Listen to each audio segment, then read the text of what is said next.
정치토크 여야를 대표해서 함께해 주실 분 두 분 소개합니다. 더불어민주당의 표창원 의원 어서 오십시오. 네, 안녕하세요. 자유한국당의 백승주 의원 어서 오십시오. 예, 안녕하십니까. 백승주입니다. 두 분 인사 좀 하시고요. 네, 의원님 안녕하십니까. 예, 의원님 안녕하세요. 네. 오늘 국회 상임위 못 열렸죠? 상임위원회 야3당이 안 가기로 해서 안 열리는 걸로 알고 있습니다. 그렇죠. 못 네, 열렸죠. 오늘 안 열렸습니다. 네. 그 직접적 원인은 어제 대통령이 강경화 장관을 임명한 거죠. 그죠? 직접적 원인이라 봐야죠. 백승주 의원부터 말씀해 보세요. 어떻게 보십니까? 예, 어제 청와대가 야3당의 어떤 입장과 다르게 강경화 외교부 장관을 임명한 것에 대해서 저희 자유한국당은 한 170여 명의 국회의원의 어떤 청문회 결과를 바탕으로 한 입장을 무시한 것에 대해서 이거는 국민을 무시했고 또 국회를 무시했고 또 야당을 무시했다. 또 청문회법을 무력한 조치로서 강력히 유감을 표시한 그런 입장을 유지하고 있습니다. 네. 표창원 의원. 네, 우선 오늘 강경화 외교장관께서 취임사를 하시면서 국민의 외교라는 새로운 개념을 설파해 주셨고요. 그리고 국민들이 외교에 어떤 수혜를 입으실 수 있는 최초의 아마 그 외교 서비스가 시작된 것 같습니다. 그리고 꼭 그 4강 미국, 일본, 중국, 러시아만이 아니라 전 세계 모든 국가와의 외교를 새로 열었고요. 특히 외교부 직원들의 그 처우, 열악한 환경 개선 약속을 하셔서 뭐 환호성이 터지기도 했고요. 그런 것들을 좀 보시면 강경화 외교장관이 참 얼마나 우리 국민들에게 희망을 줄 수 있고 또 국제 무대에서 대한민국의 위상을 높일 수 있는지 이제 보실 수 있으실 것 같고요. 뭐 야당의 여러 가지 비판이야 감사하게 받고 아마 채찍질이 될 것 같은데 국회 운영 등에는 함께 해주셨으면 하는 그런 바람을 갖고 있습니다. 백승주. 현재 문재인 대통령과 문재인 정부는 정치의 어떤 지형을 정확하게 파악할 필요가 있다고 생각합니다. 이 여소야대 지금 120석의 의석을 갖고 있고 국민의 지지도도 42% 정도의 찬성을 해서 전체 지지도 한 30% 지지를 받는 최약체 정부입니다. 그래서 어느 때보다도 국회와의 협력, 협치가 필요하다는 것을 정확하게 인식하고 국정을 펴야 되는데 처음부터 국민의 대의기구인 국회를 무시하고 국회 의견 하나의 참조 자료일 뿐이다. 이런 인식을 갖고는 협치를 만들 수 없다고 생각합니다. 오히려 국민 여론을 앞세워서 협박하는 정치 이런 부분에 대해서 아마 이 앞으로 국정도 순탄하지 않을 것이라는 그 불안감을 국민에게 주고 있다고 볼 수 있습니다. 여소야대란 현실. 네, 그래서 문재인 대통령께서 원내 교섭단체 대표들을 전부 초청을 하셨죠. 그래서 김정숙 여사께서 직접 음식도 또 대접해드리고요. 또 국회 사상 처음으로 최초로 그 빠른 시간 내에 오셔서 인사를 드렸고 그리고 시정연설뿐만 아니라 일일이 야당 의석을 찾아가서 또 인사도 드리고요. 그런 협치의 노력들을 하신다는 것 좀 감안해 주셨으면 감사하겠고요. 그리고 잘 아시다시피 인사권이라는 건 대통령의 고유 권한 아니겠습니까? 그래서 총리라든지 헌법재판소장 등의 국회 인준이 필요한 부분은 당연히 국회 인준을 거쳐야 되겠지만 다른 국무위원 후보자들에 대해서는 인사청문위원회법 자체가 그 국회에서 철저하게 검증을 해 주시고 그 검증에서 나타난 문제점들에 대해서 국민들께서 평가를 하시면 인사권자가 최종적으로 결정하시는 것이죠. 그럼 그 이후에 만약에 인사의 결과가 잘못 나타난다면 야당께서 거봐라 우리가 이렇게 비판했는데 왜 임명을 했느냐 라고 하실 수 있으시겠지만 만약에 강경화 후보자처럼 이렇게 장관처럼 잘하시는 모습을 보이시면 우리가 채찍질해서 잘하는구나 이렇게 해주시는 게 훨씬 더 협치의 의미 아닌가 그렇게 생각합니다. 여소야대를 감안해서 다른 정부와 달리 대통령도 할 만큼 야당한테 했다 그런 전제이신 것 같은데 어떻게 그렇습니다. 보세요? 백승주 의원. 그 감성적인 정치를 하고 있다 저는 이렇게 느낍니다. 감성. 그러나 정치를 하면서 대통령이 그 참모들과 격의 없이 토론하고 또 여러 가지 감성적 접근하는 모습 자체는 아주 좋습니다. 지금 요구되는 것은 야당이 요구하는 것은 이 감성 정치가 아니고요. 그거는 하나의 그 여론을 의식한 그런 거보다 야당을 실질적으로 존중해 줘야 됩니다.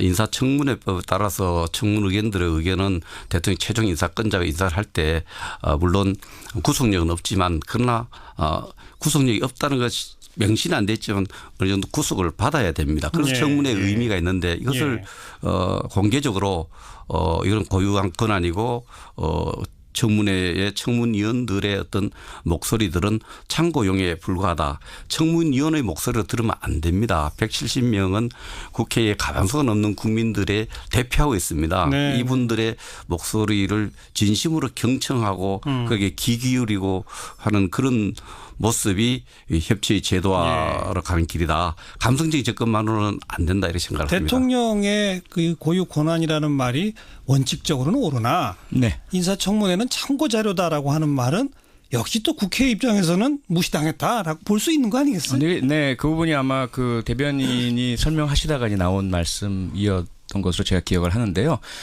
대통령께서 인식을 그렇게 하고 계신 것은 아닌 것으로 알고 있고요. 다만 이제 국회에 계속 요청을 드리고 가급적이면 인사청문 보고서가 채택되어서 그 협치 또 야당들의 격려 속에서 장관을 임명을 하고 정부 출범을 하고 싶어 했죠. 그렇게 많이 노력을 했고요. 하지만 아시다시피 정부가 이제 출범을 해야 되는데 시간은 없고 그리고 특히 지난 정권에서의 대통령 탄핵으로 인해서 급박하게 치러지는 선거로 인해서 정부 준비의 기간이 많이 부족했지 않습니까? 이런 부분도 좀 감안해 주셨으면 하는 것이 대통령의 뜻이죠. 자, 조금 이야기를 확대하겠습니다. 이게 강경화 장관 얘기만으로 출발을 했는데 백성주 의원께 먼저 발언 기회 드릴 거예요.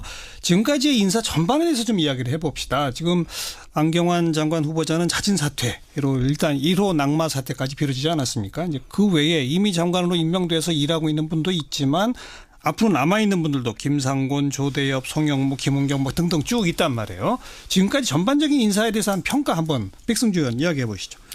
예, 그 낙마가 자꾸 안경환 장관일 첫 번째 낙마다 이렇게 하는데요. 제가 안보 쪽에 살펴봤을 때는 안보 수석의 일이 굉장히 중요합니다. 그 지난 정부 역대 정부의 안보 수석 일을 하도록 기능이 주어진 것이 그 안보실 제2차장입니다. 네, 맞습니다. 김기정 교수 낙마가 굉장히 큽니다. 안보 현안을 다루는데. 그 뭐 야당 공격이 있기 전에 그럼요. 김기정 청와대 교수 스스로 낙마가 굉장히 크고요. 그리고 지금 법무부 장관 안경환 후보자가 자진 사퇴한 것이 굉장히 크고 전반적으로 대통령이 소신을 갖고 정치를 하는데 자기의 코드를 맞는 그런 사람을 선택해서 정치를 해가 책임 정치를 구현하겠다는 건 우리가 이해 못하는 바 아닙니다. 그러나 지나치게 끼리 문화 캠프 출신이 많다 이런 데 대한 분석을 해볼 수도 있고 특히 안경환 법무부 장관 후보자의 경우에는 저도 딸을 키우는 아버지 한 사람을 보면 우리 딸이 과년에가 결혼할 때 됐는데 어떤 다른 남자가 딸이 동의도 안 갖고 결혼 신고를 해서 이래서 혼인 무효까지 가도록 했다. 심각한 거예요. 난 이분이 어떻게 인권위원장을 하고 서울법대 교수로 20년 이상 근무했는지 그러면 이것을 청문회 과정에서 밝혀주면은 진심으로 그 부분을 뭐 인권위원장도 했고 서울법대 교수를 했으니 뭐 그까지 생각을 못해서 미안하다. 머리 숙여서 죄송하다 그러고 이렇게 챙기지 못했던 검증하지 못했던 부분을 찾아줘서 걸러줘서 청문위원들하고 국회에 감사하다고 생각해야 되는데 이 부분에 대해서 국민들에게 진심 어린 어떤 사과나 이런 부분이 없다는 거죠. 그 인사 내용에 대해서 지금 저도 뭐 헌법재판소장 청문위원으로도 활동하고 또 국방장관 청문회에 된다마는 좀 더 후보자들도 그렇고 이분들이 국민들이 느낄 때 좀 뻔뻔하다 이런 느낌을 갖고 어떻습니까? 네, 우선 전반적으로 저는 100%보다는 90%가 훨씬 낫다. 지금 모두 다 아무 문제 없이 통과되는 것은 오히려 더 우려의 대상이 될 수 있고요. 문제가 발견되어서 조기에 그 사퇴든 낙마든 하는 것은 그 이후에 빠른 조치를 취할 수 있기 때문에 좋고요. 그리고 이제 캠프 출신 인사들이 많은 건 어쩔 수 없지 않습니까? 이미 그 당시 선거 과정에서도 언론에서도 그랬고 모두가 다 예비 내각을 구성하라라는 요청을 하셨고요. 그래서 당연히 이것은 정부 구성을 염두에 둔 캠프일 수밖에 없었죠. 또 하나 지금 안경환 장관 문제에 있어서는 사실 아직까지 사실관계가 확정된 것은 아니고요. 43년 전에 있었던 사건이고 그 당시에 청와대 우리 백승주 의원님 너무나 잘 아시지만 여성의 이혼 경력에 대해서는 많은 그 논란 또 불이익의 가능성 등이 있었고요. 그래서 특히 안경환 후보자와 그 해당되는 여성분은 교제를 실제로 했던 분이고 그런데 결과적으로 혼인모여 소송이 있었다라는 사실은 알려졌죠. 그때 이제 청와대에서 알고 있기로는 과거에 그러한 관례로 인해서 상대방 여성을 보호하기 위해서 취해진 조치로 알고 있었다라는 것이고요.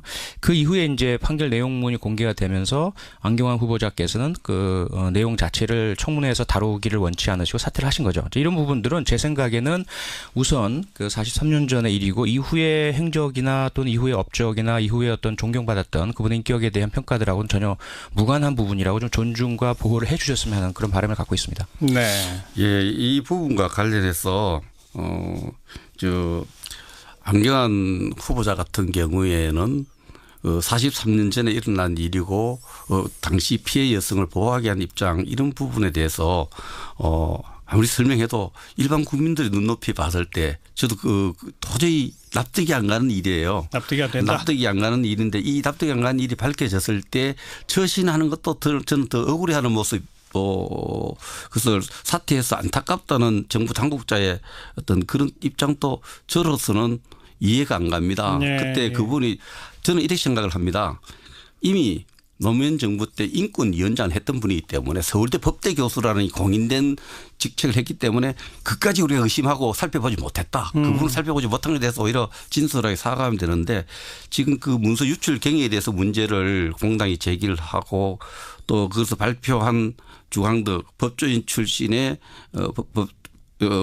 우리 당 의원에게 문자 폭탄이 많이 접근이 터져서 이런 부분에 대해서 모르겠습니다. 뭔가 생각은 다 다를 수 있지만은 도저히 납득할 수 없다는 생각이 저는 갖고 있습니다. 자진 사퇴할 정도였으면 청와대 문재인 대통령이 먼저 사과부터 해야 되는 거 아니냐에 대해서 한 말씀 듣고 우리 청취자분들 전화 좀 받겠습니다. 일단 자진 사퇴를 하신 부분까지 아마 좀 보시고 그런 문제 제기의 결과로 사퇴가 이루어졌다라고 받아들이시면 될 것 같고요.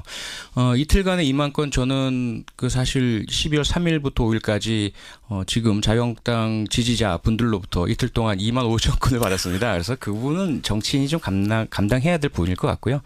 그리고 그 유출 경위 부분도 먼저 이제 저희 당에서 문제 제기하기보다 그 일반 국민들께서 이게 가사소송법 위반이라고 하는데 왜 가만히 있느냐라는 지적과 요청들이 많으셨기 때문에 가사소송법의 현행법 위반의 소지들이 분명히 있기 때문에 이 부분 밝혀야 될 것이고요. 그래서 밝히는 작업이라고 그렇게 이해해 주시면 감사할 것 같습니다. 자, 문재인 정부의 인사 어떻게 볼 것인가. 새 정부 출범하는데 조금 좀 힘을 실어주고 도와주지 야당은 왜 그렇게 비판하느냐 이런 목소리도 있을 수 있고 너무 흠결이 많은 사람들을 제대로 검증 못한 책임 먼저 인정해라. 이런 의견도 있을 수 있죠. 우리 청취자분들 전화를 좀 받도록 하겠습니다. 첫 번째 전화 연결되어 있습니다. 8585번부터 연결할까요? 여보세요? 여보세요? 네. 안녕하세요? 자기소개 하시겠어요? 예, 그냥 안산의 애청자라고만 하겠습니다. 네. 어떤 의견이세요? 야당이 협조해야 된다고 봅니다. 예. 지금 이제 그 인사청문회를 보면 한편에 좀 코미디를 보는 것 같아요. 네. 어떻게 자유당의 입에서 도덕성과 윤리의식이라는 말이 입에서 나옵니까? 무조건 협력해야죠. 네. 그리고 또 하나 좀 이제 그 청문회와 관계없는 말씀인 것 같은데. 예. 지금 2017년 6월 현재 대한민국에 아직도 이 세력이 존재하는 이유를 패널들께서 견제와 균형이라는 그런 상투적인 말씀 말고. 예. 이 세력이 왜 아직도 현재의 대한민국에 존재해야 되는지 그 궁금증을 견제와 균형이라는 상투적인 말 말고 예. 저를 좀 이해를 좀 시켜줬으면 합니다. 알겠습니다. 야당에 대해서 아주 비판적 인식을 가지고 계신 청취자분 무조건 야당이 협조해라 이런 말씀 듣고 다음 번 8586번입니다. 여보세요. 예, 우리 남양주의 애청자라고 얘기해 주시면 감사하겠습니다. 네, 어떤 의견이세요? 지금 여당이요. 본인들이 야당일 때를 생각해 보라고 해보고 싶습니다. 네. 왜냐하면 지금 강경화 같은 분은 외교부 장관으로 절대 돼서는 안 될 분이에요. 예. 정유라 사건의 축소판이에요. 크고 작은 거에 약간의 문제인 거지.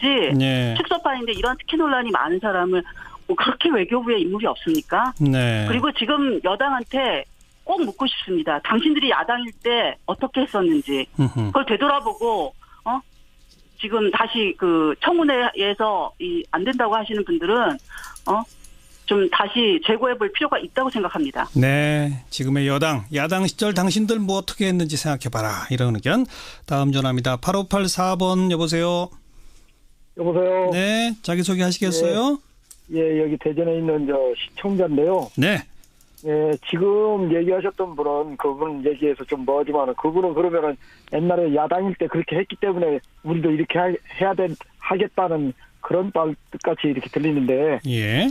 오직하면 모든 것이 생각지도 않았던 분들이 그 인선으로 해서 후보자로 이렇게 올라오면 그 사람들이 모든 것이 생각지도 않았던 것이 막 드러나고 막 이렇게 하다 보니까 네. 인선하는데 어려움이 있다고 이렇게 얘기를 하고 그러셨다고 그 대통령이 그런 얘기도 하셨거든요. 예. 예. 옛날에 박근혜 정부 때라든지 이명박 정부 때 같은 때 그때는 국민들이 그렇게 반대하는 윤창중이 같은 사람 그런 사람은 막 해가지고서는 나중에 미국까지 가가지고 그 완전 나라 망신이 나오고 그런 예. 그런 일도 있었고 예. 또 그 이번에는 그야말로 인수위원회도 없이 이제 급하게 이제 막 그 인선을 하고 이렇게 하다 보니까 그럼 뭔가 이렇게 조금 문제가 있었고 그러겠는데 예. 물론 이제 모든 것이 이제 조금 잘못된 것이 그런 부분이 있으면 이제 대통령이라든지 아니면 정부 여당에서 여당 대표라든지 이런 분이 뭐 이렇게 정부 청와대하고 조율을 해서 이렇게 뭔가 이렇게 이제 사과 비스로 이렇게 발표를 하고 했으면 조금 더 부드러워졌을 텐데 그런 것이 없었다는 것이 조금 아쉽고요. 예. 그러니까 그런 것이 이제 모든 것이 이제 급박하게 막 이렇게 하다 보니까 예. 이혼 사유만 보고서 이 사람이 이혼 사유가 있었구나 하고 그 깊이는 들어가 보지는 않았다는 얘기죠. 그러다 보니까 이제 그런 일이 있었고 그러는데 꼭 뭐 그냥 옛날에 김대중 정부 때도 그냥 그 국무총리 인준하는데도 한 6개월 이상씩 막 애먹이고 그렇게 해가지고 그런 적이 있었죠. 예. 네, 그렇게 하기도 하는데 이상하게 야당이 정권이 바뀌면 그렇게 골탕 먹이는 거 아닌가 하는 그런 생각까지. 알겠습니다. 그런 것은 아니지만 그런 생각까지. 예, 인수위 없이 급하게 하다 보니 일부 잘못 있을 수 있으나 야당은 협조가 기본이다. 이런 말씀이고요. 한 통화 더 8585번 여보세요. 네, 여보세요. 네, 자기소개 하시겠어요? 예, 저 최만식이라고 합니다. 네, 의견 주세요. 저는 그렇게 생각합니다. 새 정부가 들어와서 힘차게 일할 수 있다는 것은 뭐 누구나 바라는 국민들의 바람이겠죠. 네. 그러나 그렇게 문제가 있고 고 대통령께서 5대 원칙을 세웠던 분인데 네. 이런 문제가 있는 분들을 꼭 그런 분들밖에 사람이 없나요? 예. 나는 그것이 안타깝고요. 예. 또 사람들이 아무리 훌륭하고 그 사람이 똑똑하다 하더라도 정해놓은 원칙을 벗어나는 사람들을 꼭 그렇게 해야 되나 하는 것이 제일 걱정스럽습니다. 네. 원칙을 지키는 것이 중요하다. 원칙이 어긋나는 사람 허용하기 시작하면 안 된다. 이런 말씀까지. 자, 일단 여기까지만 전화 통화를 받도록 하고 참 많은 분들이 전화로 또 문자로 참여해 주고 계신데 오늘 여야 의원 모셔서 양쪽 의견 2개씩 일단 받아봤고요. 전화로 의견 주신 분들의 말을 제가 받아가지고 표창원 의원. 네.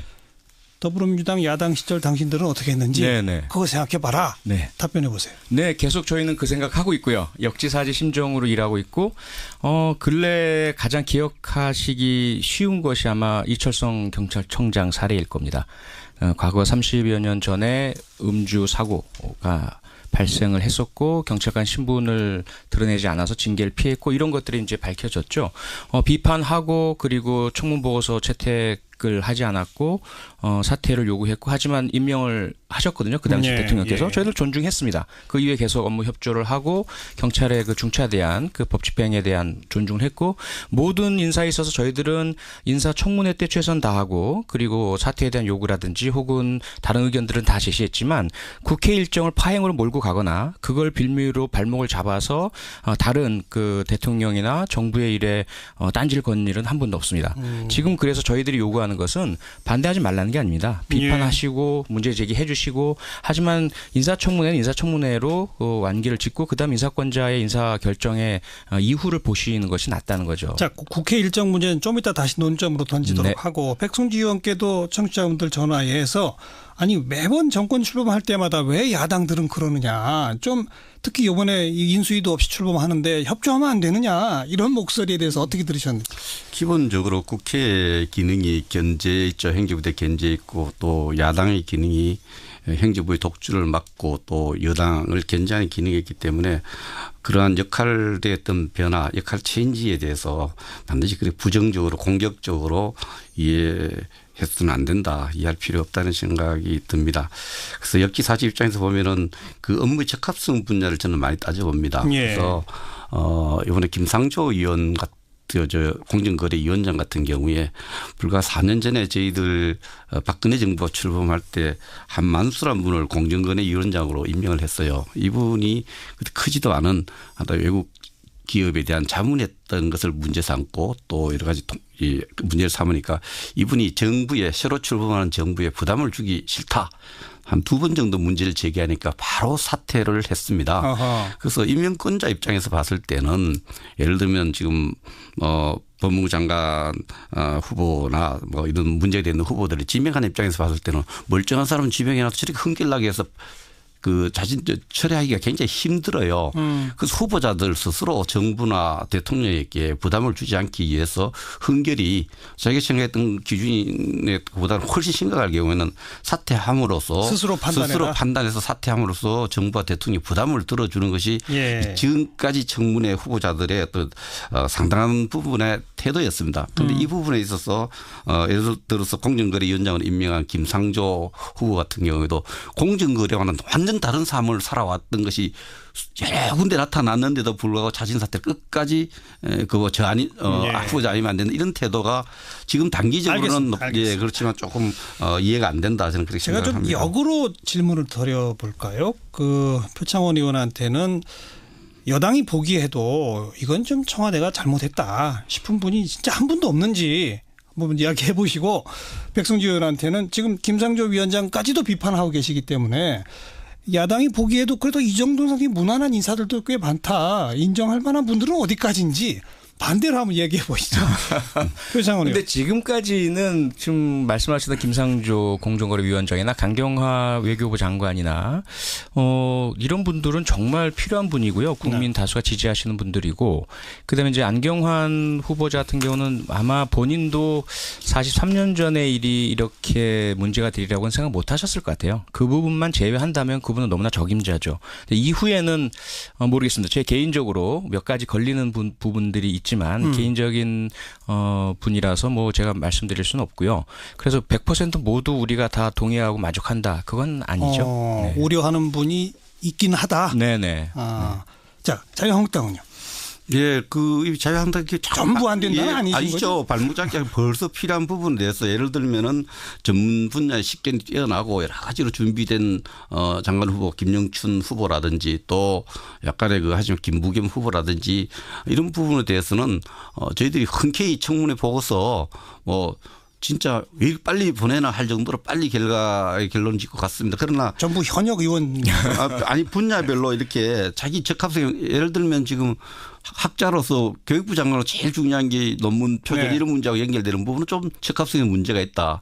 강경화 후보는 청문회 의원들 대다수가 살아왔던 삶보다는 여러 가지 안보 현안, 외교 현안에 대한 어떤 거기에 청문위원들의 질문에 능력을 보여주지 못했다고 봅니다. 자, 우리 토론 시간 뭐 그리 많이 남아있지 않기 때문에 앞으로에 대한 얘기를 던지겠습니다. 아까 표창원 의원께서 국회의사 일정 문제 같은 걸 언급하셨기 때문에 백성주 의원께 먼저 여쭤보죠. 지금 상임위 보이콧 지금 언제까지 갈 것인지 인사청문회 아직도 많이 남아있는데 그건 앞으로 어떻게 돼가야 하는 건지 야당 입장 어떻습니까? 저는 기본적으로 이제 강경화 외교부 장관 임명하고 나서 야권 공조 부분이 야권 공조의 틀 속에서 이 문제가 이제 정리되어 갈 것으로 생각합니다. 기본적으로 국회는 국회의 장에서 주어진 역할을 하면서 해가야 된다는 이런 입장을 갖고 있습니다. 그러나 이것은 그보다 더 큰 명제인 협치의 어떤 여러 가지 여건을 새로 만드는 차원에서 야권 공조와 맞춰서 갈 거라고 봅니다. 그 공조의 틀 속에서 계획은 아직 확정적인 건 아니고요. 그래서 이 보이콧을 하고 국회 일정을 가느냐 안 가느냐 문제는 야권 공조와 BH의 진심 어린 사과 이런 문제 재발 방지 이런 부분에 대해서 하나의 국회 일정이 만들어가지 않겠느냐. 이렇게 생각합니다. 청와대의 진심 어린 사과와 재발 방지가 있다면 국회 파행은 조기에 종식될 수 있고 이게 없으면 장기화될 수도 있다. 이렇게 이해해도 되겠습니까? 이 부분은 저는 그렇게 봅니다. 어떻게 보세요? 그렇죠. 네, 우선 자유한국당엔 정말 그 요청도 드리고 싶고 유감스러운 게 뭐냐면 여당이실 때도 예를 들어 국회의장의 연설문 내용이 마음에 안 들면 국회를 파행으로 몰고 가셨거든요. 그리고 국회의장실 점거, 공간 앞 시위, 저희 국정감사마저도 안 들어오셔가지고 하루 종일 그냥 앉아서 저희들은 시간만 허비했던 기억이 새롭습니다. 야당이 되셔서 또다시 국회 일정 파행으로 뜻을 관철하시려 하는 것은 정말 이제는 안 하셨으면 좋겠고요. 야권 공조의 틀 속에서 해결이 되셨으면 좋겠습니다. 다만 말씀하신 것처럼 청와대나 저희 여당이나 저희들도 부족한 점 반성을 하고 열심히 최대한 좀 협치가 이루어질 수 있도록 할 수 있는 노력 최대한 다하겠습니다. 청와대의 진심 어린 사과 부분에 대해서는 어떻게 보세요? 이제 그 부분이 서로 신뢰가 필요할 것 같은데요. 예를 들어 안경원 후보자 같은 경우에도 사퇴했는데 사퇴하니까 그것을 빌미로 해서 이제 민정수석 물러가라 이렇게 이제 하시면 만약 사과하면 사과했으니까 잘못 받아들였으니 그다음 또 뭘 해라 이렇게 될 것 같은 문제 분위기가 또 있단 말이죠. 그래서 좀 서로 신뢰가 좀 확실하게 굳어져서 정무수석이 있으니까 정무 라인을 통해서 조금 대화를 소통을 해주시면 이 선에서 서로 하자. 이런 좀 물밑 협상이 필요할 것 같습니다. 근데 이 부분 관련해서 민정수석을 그 국회 운영위원회가 이제 4분의 1 위원회 요구나 위원장 의결 하면 이제 나오도록 돼 있는데 지금 여당이 민주당도 야당일 때 민정수석 출석을 요구를 해서 한 분은 그 출석하기 싫다 관례 안 맞다 해서 사표를 내고 그분도 아깝게 다른 길로 돌아가셨지만 그런 적이 있죠. 그래서 지금 민주당도 야당일 때 민정수석 요구를 줄기차게 요구했는데 지금 여당이 되었는데 민주당도 과거를 생각한다면 잘못된 거 아니면 고쳐서 청와대 안보실과 지금 정책실 또 전부 국회 운영위원회 관할에 비서실 업무를 보고하고 또 받도록 되어 있습니다. 그 원칙대로 가면 된다 생각합니다. 이때까지 민정수석이 나간 적이 없기 때문에 못 나겠다는 것보다가 옛날에 요구한 적도 있기 때문에 스스로 모순된 행동입니다. 그래서 의결하면은 나와서 설명하고 시스템이 뭐가 잘못됐다는 인정하고 고치나가고 이렇게 하는 노력이 필요하지 않느냐 이렇게 생각을 합니다. 얘기 나온 김에 우선은 국회 운영위원장은 뭐 백승주 의원님 너무 잘 아시지만 관행상 여당이 위원장을 맡아서 운영하는 것입니다. 지금 현재 정권 교체가 되었는데도 운영위원장 자리를 안 내놓고 계셔서 우선 그것부터 지금 정상이 아닌 상태이고요. 그다음에 저희가 야당 때 민정수석 출석에 대한 요구는 아시다시피 최순실 게이트가 한참 불거졌을 때 또 그 전에는 정윤회 게이트가 불거졌을 때 꼭 필요했었고요. 그때 만약에 나와서 제대로 진술을 하셨더라면 지난 정권의 몰락을 막을 수도 있지 않았을까 싶습니다. 지금 그 안경환 후보자의 사퇴하고는 전혀 급과 격이 전혀 다르죠. 운영위원장 부분은 운영위원장 부분은 국회법을 제가 찾아보니까 이게 이제 국회의장, 국회 운영위원장, 상임위원장들은 임기 2년을 보장받도록 돼 있는데요. 사퇴해도 마음대로 사퇴 못 합니다. 국회 동의를 받아야 되고 폐회 때는 의장의 동의를 받아야 되는데 상황이 바뀌었다고 주장을 바뀌면 안 되죠. 예를 들면은 국회 의석이 제일 많은 정당이 다수를 차지한 정당이 국회의장을 맡는 게 관행이었는데 민주당이 121석이도 우리 128석이 된 적이 있어요. 그렇다고 국회의장 물러나고 새로 뽑자 소리 안 했어요. 상황이 바뀌었다 입장을 바꾸면 안 된다 이런 생각을 합니다. 대통령 최종 인사권자가 인사를 할 때 물론 구속력은 없지만 그러나 구속력이 없다는 것이 명시는 안 됐지만 어느 정도 구속을 받아야 됩니다. 그래서 청문회의 의미가 있는데 이것을 공개적으로 이건 고유한 권한이고 청문회의 청문위원들의 어떤 목소리들은 참고용에 불과하다. 청문위원의 목소리를 들으면 안 됩니다. 170명은 국회에 가망성은 없는 국민들의 대표하고 있습니다. 이분들의 목소리를 진심으로 경청하고 거기에 귀 기울이고 하는 그런 모습이 협치의 제도화로 가는 길이다. 감성적인 접근만으로는 안 된다 이렇게 생각을 합니다. 대통령의 그 고유 권한이라는 말이 원칙적으로는 옳으나 인사청문회는 참고자료다라고 하는 말은 역시 또 국회 입장에서는 무시당했다라고 볼 수 있는 거 아니겠어요? 네, 그 부분이 아마 그 대변인이 설명하시다가 나온 말씀이었던 것으로 제가 기억을 하는데요.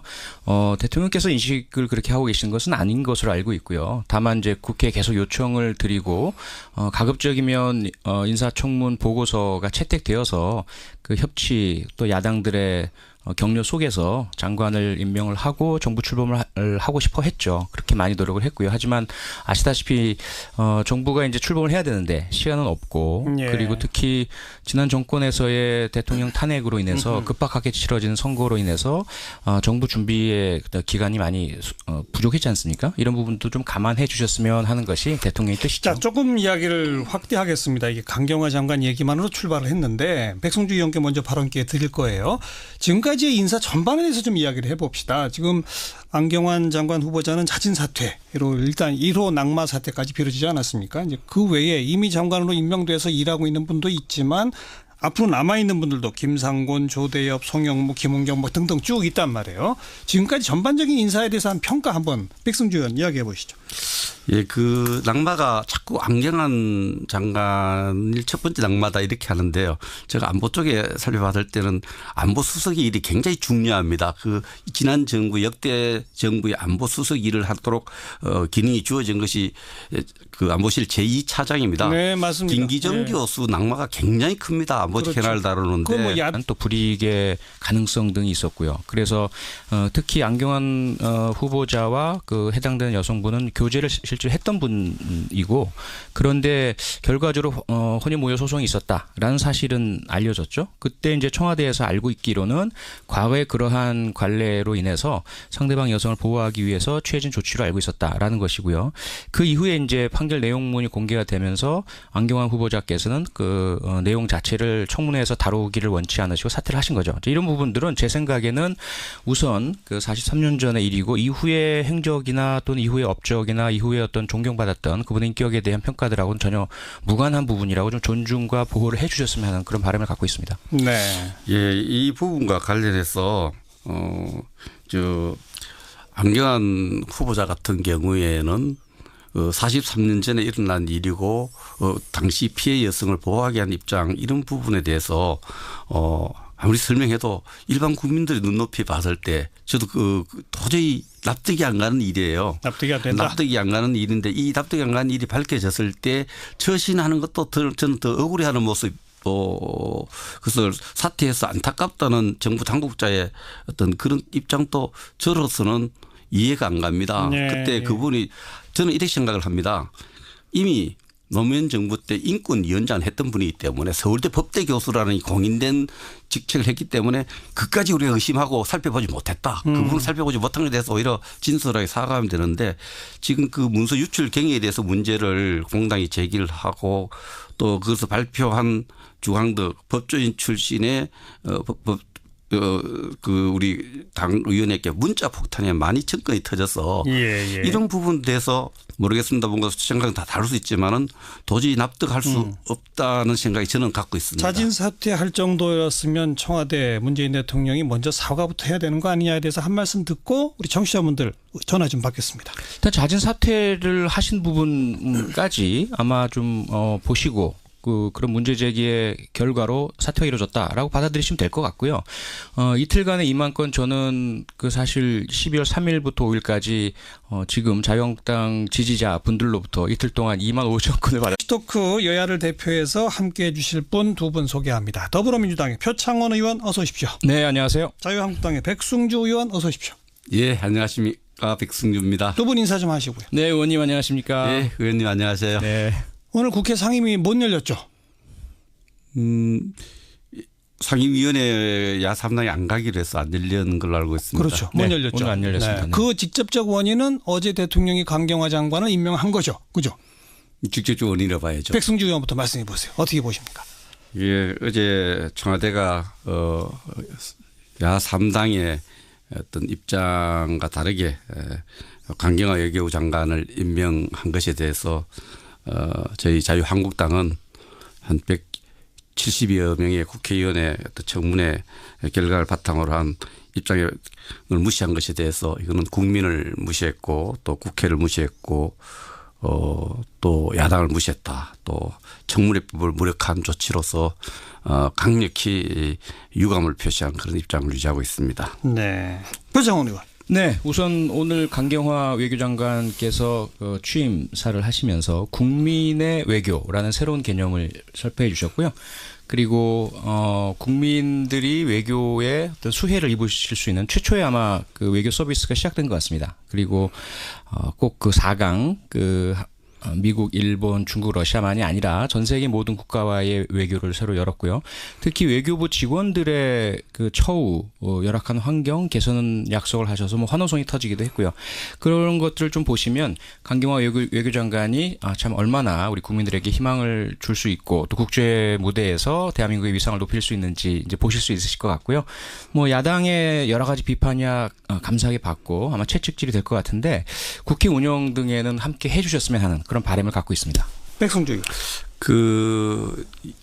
현재 문재인 대통령과 문재인 정부는 정치의 어떤 지형을 정확하게 파악할 필요가 있다고 생각합니다. 이 여소야대 지금 120석의 의석을 갖고 있고 국민의 지지도도 42% 정도의 찬성을 해서 전체 지지도 한 30% 지지를 받는 최약체 정부입니다. 그래서 당 공격이 있기 전에 그럼요. 김기정 청와대 스스로 낙마가 굉장히 크고요. 그리고 지금 법무부 장관 안경환 후보자가 자진 사퇴한 것이 굉장히 크고 전반적으로 대통령이 소신을 갖고 정치를 하는데 자기의 코드를 맞는 그런 사람을 선택해서 정치를 해가 책임 정치를 구현하겠다는 건 우리가 이해 못하는 바 아닙니다. 그러나 지나치게 끼리 문화 캠프 출신이 많다 이런 데 대한 분석을 해볼 수 있고 특히 안경환 법무부 장관 후보자의 경우에는 저도 딸을 키우는 아버지 한 사람을 보면 우리 딸이 과년애가 결혼할 때 됐는데 어떤 다른 남자가 딸이 동의도 안 갖고 결혼 신고를 해서 이래서 혼인 무효까지 가도록 했다. 심각한 거예요. 나 이분이 어떻게 인권위원장을 하고 서울법대 교수로 20년 이상 근무했는지 그러면 이것을 청문회 과정에서 밝혀주면은 진심으로 그 부분을 뭐 인권위원장도 했고 서울법대 교수를 했으니 뭐 그까지 생각을 못해서 미안하다. 머리 숙여서 죄송하다 그러고 이렇게 챙기지 못했던 검증하지 못했던 부분을 찾아줘서 걸러줘서 청문위원들하고 국회에 감사하다고 생각해야 되는데 이 부분에 대해서 국민들에게 진심 어린 어떤 사과나 이런 부분이 없다는 거죠. 그 인사 내용에 대해서 지금 저도 뭐 헌법재판소장 청문위원으로도 활동하고 또 국방장관 청문회에 된다마는 좀 더 후보자들도 그렇고 이분들이 국민들이 느낄 때 좀 뻔뻔하다 이런 느낌을 갖고 있는 것 같습니다. 네, 우선 전반적으로 저는 100%보다는 90%가 훨씬 낫다. 지금 모두 다 아무 문제 없이 통과되는 것은 오히려 더 우려의 대상이 될 수 있고요. 문제가 발견되어서 조기에 그 사퇴든 낙마든 하는 것은 그 이후에 빠른 조치를 취할 수 있기 때문에 좋고요. 그리고 이제 캠프 출신 인사들이 많은 건 어쩔 수 없지 않습니까? 이미 그 당시 선거 과정에서도 언론에서도 그랬고 모두가 다 예비 내각을 구성하라라는 요청을 하셨고요. 그래서 당연히 이것은 정부 구성을 염두에 둔 캠프일 수밖에 없었죠. 또 하나 지금 안경환 장관 문제에 있어서는 사실 아직까지 사실관계가 확정된 것은 아니고요. 43년 전에 있었던 사건이고 그 당시에 우리 백승주 의원님 너무나 잘 아시지만 여성의 이혼 경력에 대해서는 많은 그 논란 어느 때보다도 국회와의 협력, 협치가 필요하다는 것을 정확하게 인식하고 국정을 펴야 되는데 처음부터 국민의 대의기구인 국회를 무시하고 국회 의견 하나의 참조 자료일 뿐이다 이런 인식을 갖고는 협치를 만들 수 없다고 생각합니다. 오히려 국민 여론을 앞세워서 협박하는 정치 이런 부분에 대해서 아마 이 앞으로 국정도 순탄하지 않을 것이라는 불안감을 국민에게 주고 있다고 볼 수 있습니다. 여소야대란 현실. 네, 그래서 문재인 대통령께서 원내 교섭단체 대표들을 전부 초청을 하셨죠. 그래서 김정숙 여사께서 직접 음식도 또 대접해드리고요. 또 국회에 사상 처음으로 최초로 그 빠른 시간 내에 오셔서 인사를 드렸고 그리고 시정연설뿐만 아니라 일일이 야당 의석을 찾아가서 또 인사도 드리고요. 그런 협치의 노력들을 하신다는 것 좀 감안해 주셨으면 감사하겠고요. 그리고 잘 아시다시피 인사권이라는 건 대통령의 고유 권한 아니겠습니까? 그래서 총리라든지 헌법재판소장 등의 국회 인준이 필요한 부분은 당연히 국회 인준을 거쳐야 되겠지만 다른 국무위원 후보자들에 대해서는 인사청문위원회법 자체가 그 국회에서 철저하게 검증을 해주시고 그 검증에서 나타난 문제점들에 대해서 국민들께서 평가를 하시면 인사권자가 최종적으로 결정하시는 것이죠. 그럼 그 이후에 만약에 인사의 결과가 잘못 나타난다면 야당께서 거봐라 우리가 이렇게 비판했는데 왜 임명을 했느냐 라고 하실 수 있으시겠지만 만약에 강경화 후보자처럼 이렇게 장관처럼 잘하시는 모습을 보이시면 우리가 채찍질해서 잘하는구나 이렇게 해주시는 게 훨씬 더 협치의 의미 아닌가 그렇게 생각을 합니다. 여소야대를 감안해서 다른 정부와 달리 대통령도 할 만큼 야당한테 했다 그런 전제이신 네네, 것 같은데 어떻게 그렇습니다. 보세요? 백승주 의원. 그 감성적인 정치를 하고 있다 저는 이렇게 느낍니다. 감성. 그러나 정치를 하면서 대통령이 그 참모들과 격의 없이 토론하고 또 여러 가지 감성적 접근하는 모습 자체는 아주 좋습니다. 지금 요구되는 것은 야당이 요구하는 것은 이 감성 정치가 아니고요. 그거는 하나의 그 여론을 의식한 그런 거보다 야당을 실질적으로 존중해 줘야 됩니다. 인사청문회법에 따라서 청문 의견들의 의견은